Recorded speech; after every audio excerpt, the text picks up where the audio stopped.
छोड़ेंगे तो नहीं साले। वो जो भी है पंजा पंजा जो भी है सारा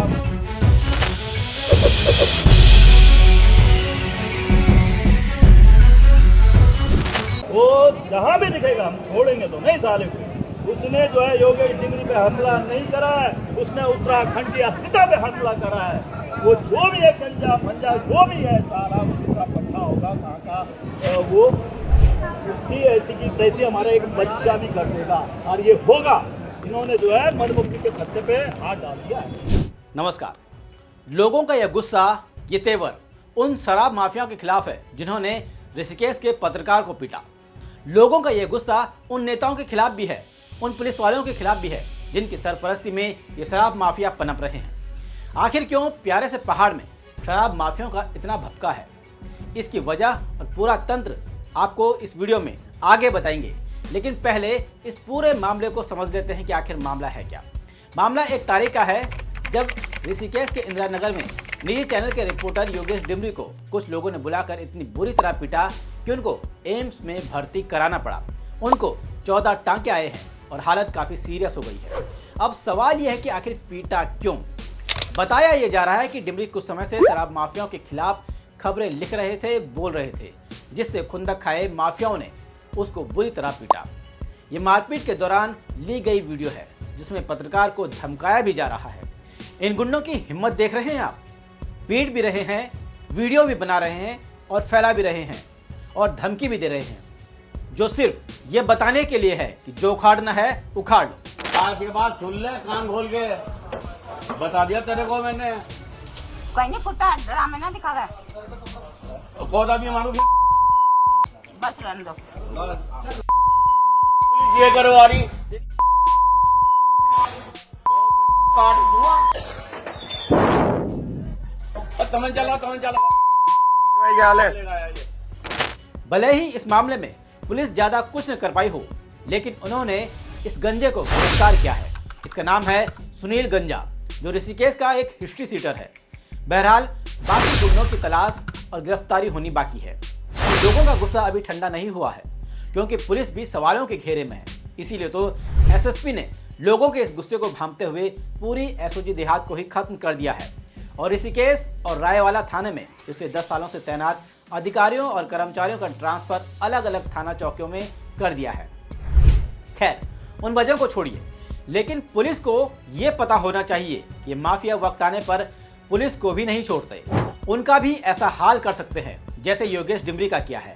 इसके उदाहरण भी हैं, जैसे सितंबर 2022 में उधम सिंह नगर में हुआ था, जब अवैध शराब के खिलाफ छापेमारी करने गए सरकारी अफसर को माफियाओं ने जान से मारने की कोशिश की। इसके अलावा जून 2019, अक्टूबर 2021 में हरिद्वार में पुलिस अधिकारियों पर माफियाओं ने हमला किया।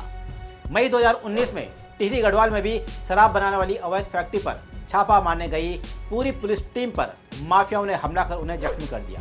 जून 2016 में भी रुड़की में ऐसा ही मामला आया था, जहां अवैध शराब माफियाओं के कारोबार का खुलासा करने वाले एक पत्रकार को ऐसे ही पीटा गया था जैसे योगेश डिमरी को। शराब माफियाओं की कहानी बड़ी लंबी है, वजह भी पुलिस ही है, क्योंकि उत्तराखंड में पुलिस पर शराब माफियाओं के साथ सांठगांठ के कई मामले सामने आते रहते हैं। जैसे सितंबर 2022 में आया था, जहां उधम सिंह नगर में एक पुलिस अधिकारी को इंक्वायरी के बाद इसलिए सस्पेंड कर दिया गया क्योंकि उसने अवैध शराब माफियाओं के खिलाफ कार्रवाई करने में देरी की और छूट दी। अप्रैल 2021 में हरिद्वार में कुछ पुलिसकर्मियों पर आरोप लगे कि उन्होंने शराब माफियाओं से रिश्वत लेकर उनके खिलाफ कार्रवाई नहीं की। दिसंबर 2016 में टिहरी पुलिसकर्मियों, जुलाई 2019 में नैनीताल पुलिसकर्मियों, अक्टूबर 2017 में देहरादून पुलिसकर्मियों पर भी ऐसे ही आरोप लगे थे, जिसके बाद उनका ट्रांसफर किया गया। ये तो कुछ मामले हैं जो ये बताने के लिए काफ़ी हैं कि माफियाओं को हिम्मत कहाँ से मिलती है, उनकी हिम्मत कैसे बढ़ती है।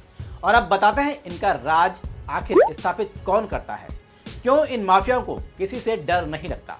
दरअसल पिछले साल उत्तराखंड ने शराब से लगभग 3000 करोड़ रुपए कमाए, उससे पिछले साल 2700 करोड़ रुपए और उससे भी पहले साल 2400 करोड़ रुपए और इस साल भी 4500 करोड़ रुपए कमाने का टारगेट है, वो सिर्फ शराब से। आपको ये जानकर हैरानी होगी कि राज्य का लगभग 20 से 25% जो राजस्व है वो शराब से होता है और ये सिर्फ उत्तराखंड में नहीं बल्कि पूरे देश में है, जहां 15 से 35% तक सरकारें शराब से कमाती हैं। यही वजह है कि शराब को जीएसटी के दायरे में नहीं लाया गया, और यही वजह है कि जहां ज्यादा पैसा होता है वहीं माफियाओं और राजनेताओं की यारी हो जाती है, क्योंकि ये शराब माफिया चुनावी फंडिंग करते हैं। चुनाव में शराब की सप्लाई इन्हीं के जिम्मे होती है, और दूसरे राजनीतिक कारणों की वजह से भी सरकार उन पर कड़ी कार्रवाई करने से हिचकती है, क्योंकि वक्त आने पर यह शराब माफिया सरकार और राजनेताओं के लिए मददगार साबित हो जाते हैं। इसके अलावा कानूनी कमजोरियां भी हैं, जिसकी वजह से माफियाओं के पूरे नेटवर्क को तोड़ने में मुश्किल आती है।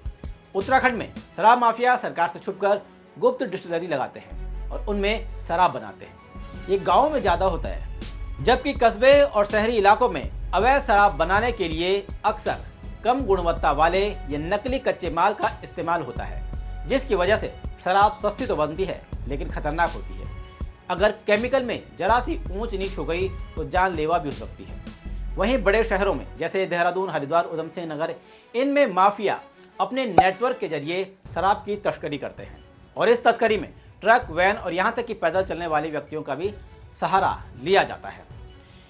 कहीं पर ये लोग अलग अलग रास्तों का भी इस्तेमाल करते हैं, जो सरकार से या पुलिस से छुपकर इस्तेमाल करते हैं। वहीं कहीं पर शराब की तस्करी को वैध दिखाने के लिए फर्जी कागजात लगाते हैं। इनमें वाहनों के फर्जी नंबर प्लेट, नकली लाइसेंस और अन्य कागज होते हैं, और कहीं कहीं पुलिस वालों को रिश्वत देकर अपनी गाड़ियां निकलवा लेते हैं। फिर माफिया स्थानीय एजेंटों के जरिए छोटे व्यापारियों और दुकानों तक शराब पहुंचाते हैं, और फिर होती है यहाँ से शराब की ब्लैक मार्केटिंग, यानी सस्ती शराब लोगों के गिलास में पहुंच जाती है। तो आप समझ गए होंगे कि किस तरह से होता है अवैध शराब का प्रोडक्शन, डिस्ट्रीब्यूशन और सेल, और कौन कौन लोग इनमें शामिल होते हैं। तो ऐसे चलता है इनका धंधा, जो आसानी से चलता रहता है।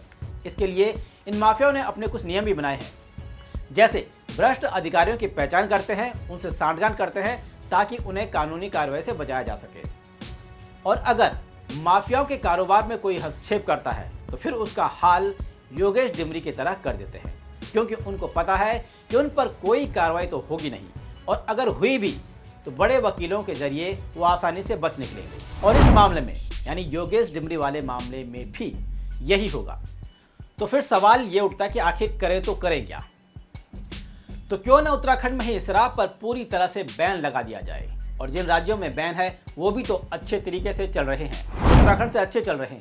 जैसे 1960 से गुजरात में शराब पर बैन है, लक्षद्वीप में तो हमेशा से ही शराब बैन रही है, जबकि वो पर्यटन के लिए मशहूर स्थल है। वहीं बिहार में महिलाओं की मांग के चलते अप्रैल 2016 से मुख्यमंत्री नीतीश कुमार ने पूर्ण शराबबंदी की घोषणा की, जो अब तक जारी है। भले ही छुटपुट मामले आते हैं, लेकिन वहां पर शराबबंदी पूरी तरह से लागू हो चुकी है। 1989 से नागालैंड में, 1991 से मणिपुर में शराब बैन कर दी गई थी, और वजह थी कि ये राज्य पारंपरिक और सांस्कृतिक मान्यताओं के राज्य हैं, जैसे कि उत्तराखंड। ऐसे ही मिजोरम में भी 2019 से दूसरी बार शराबबंदी लागू की गई। तो जब इन राज्यों में हो सकती है तो उत्तराखंड में क्यों नहीं हो सकती?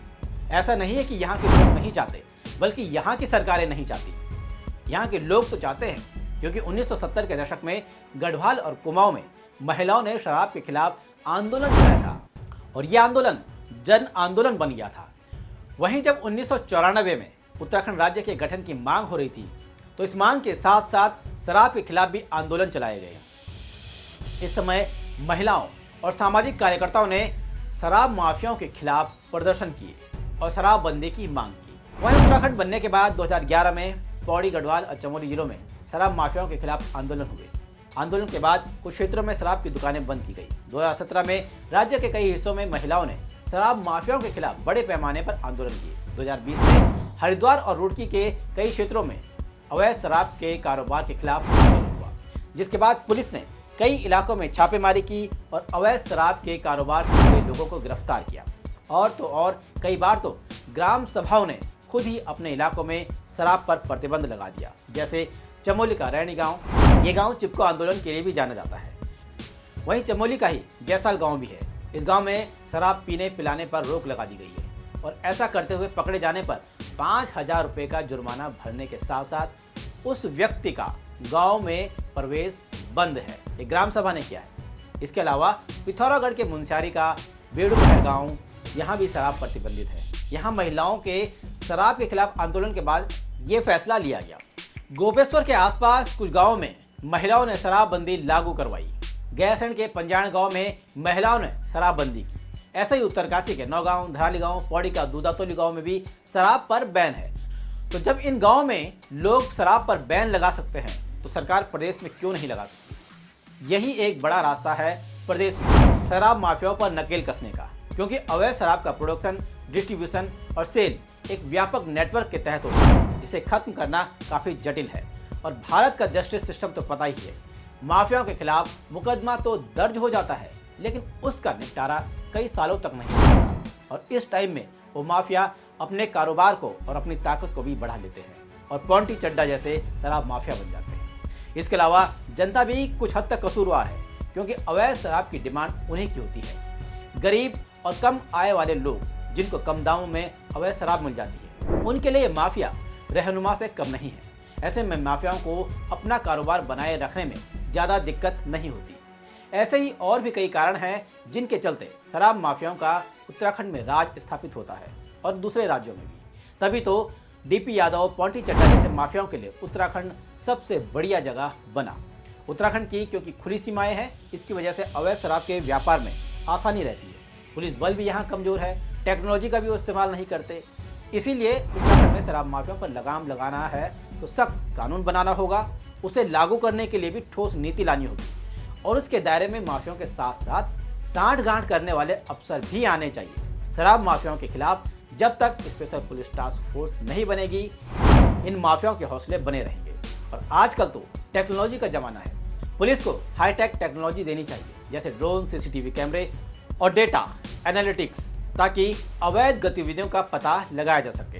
तो ये तो थे कुछ विचार जिन पर सभी को विचार करना चाहिए। और अगर ये विचार नहीं किया तो आज योगेश डिमरी का सर फूटा है, कल कोई और होगा जिसका सर कलम भी हो सकता है, क्योंकि माफिया राज आने में देर नहीं लगती।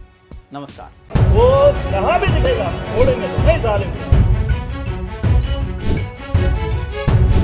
वो जो भी है, जो भी है सारा